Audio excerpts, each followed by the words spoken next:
5 seconds. Start. Sir, Article 14 of the Constitution guarantees you equality of opportunity. It disallows any kind of discrimination on the basis of place of birth, sex, religion, etc. Why should this alone happen that when it comes to the question of recruiting men to the army or the armed forces, you should think of the volume of population, the number of recruitable male population in a state, and then base your recruitment to a particular regiment on the basis of these figures. So, I would plead that the whole matter be reconsidered.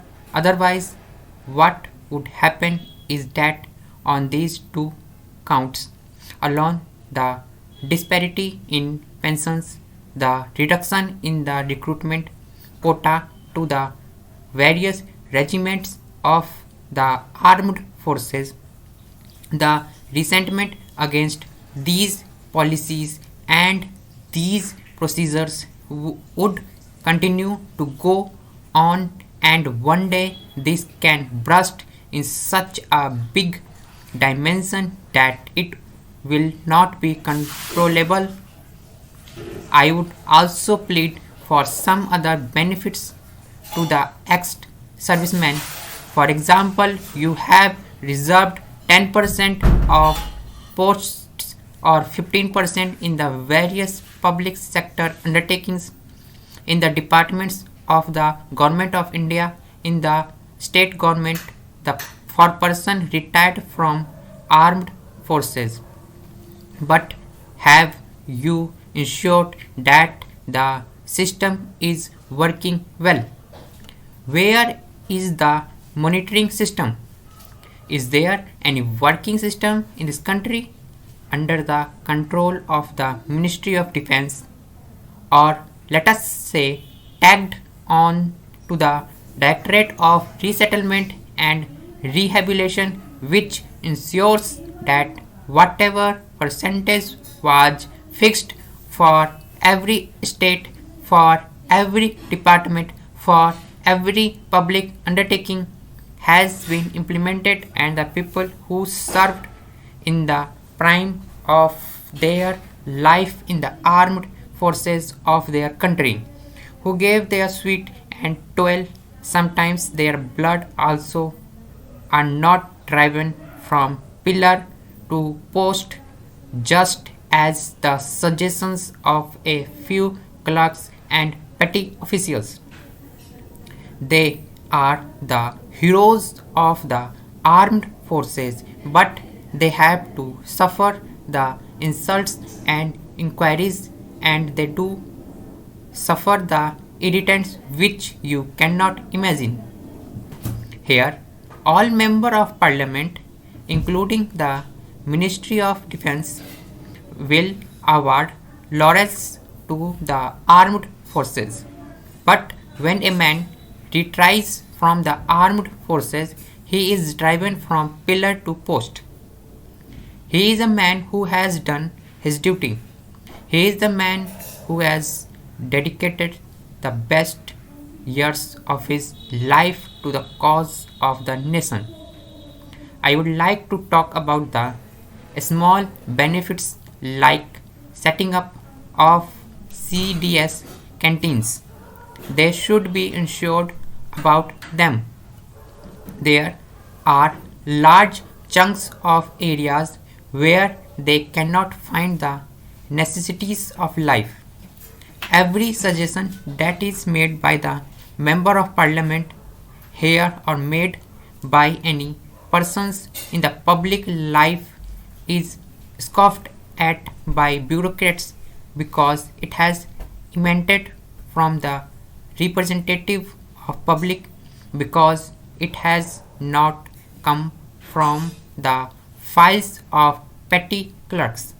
Therefore, I would plead that there should be system in which you not only look to the people serving in the term armed forces, but you should look at the areas they working, serving, and there should be development. If a person dies in the armed forces, his wife or mother in the village should be able to receive telegram or telephone call. Therefore, I plead for the development of the areas from which these large number of servicemen are recruited. I would suggest that unless plans of the Ministry of Defense are linked to the total defense of the country by simply parading the armed forces, by giving them laurels and medals, you will not be able to defend the country. Your lines of strategic movement, the important railways lines of defense, must be properly reconstructed so that you can mobilize armed forces in the manner which meets the enemy threat immediately. Every general or major general knows that the line of defense must be perpendicular to the border with enemy country. There is a railway line to Amritsar. The Ministry of Railways and the state government of Himachal Pradesh and Punjab have proposed that alternative line of defense must be constructed. This should be given due priority not only for the development of the region but also for the development of the country. You should move forces in the areas. We must also look the navy because it is often a neglected wing of the armed forces. We forget this wing. We have a long coastal line.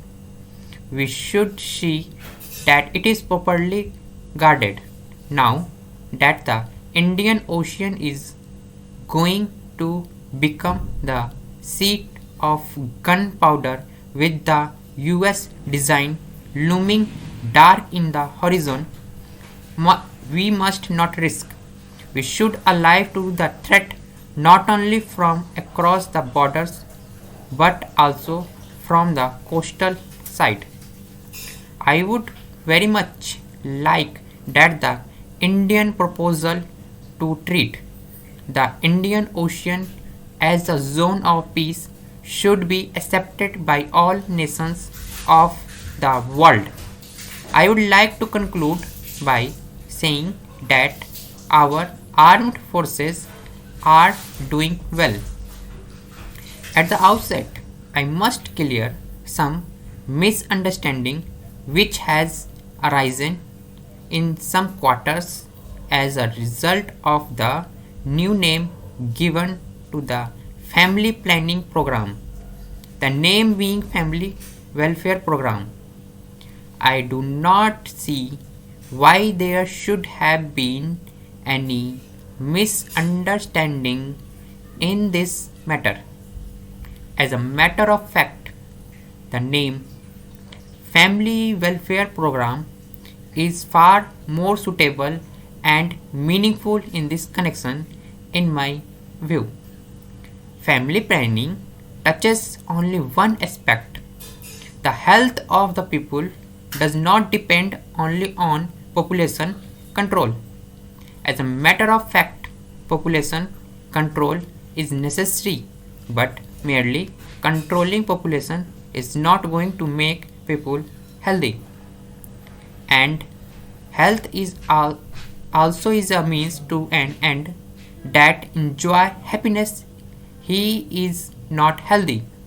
It is therefore necessary that people should be enabled to keep healthy. It is not possible for any person to keep somebody healthy unless that person cooperates in that task, and therefore it is very necessary that we educate the people on this subject as to how to maintain health and help to do so.